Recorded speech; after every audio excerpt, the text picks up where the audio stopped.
যখন আপনার নামে কেউ বদনাম করে আপনার সামনে কিংবা আপনার পেছনে, আপনার প্রথম কাজ হচ্ছে আল্লাহকে ধন্যবাদ দেওয়া। পরের সবাই সুবহানাল্লাহ।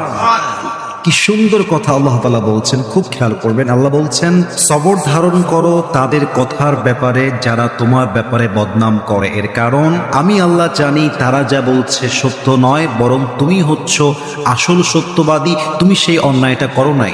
এবং মাথায় রাখবা, যখন তোমার নামে কেউ বদনাম করে তোমার লাভ হচ্ছে দুইটা। এক, তোমার সমস্ত গুনাহ তাদের আমলনামায় চলে যাবে এবং তাদের সমস্ত সওয়াব তোমার আমলনামায় চলে আসবে। সুবহানাল্লাহ।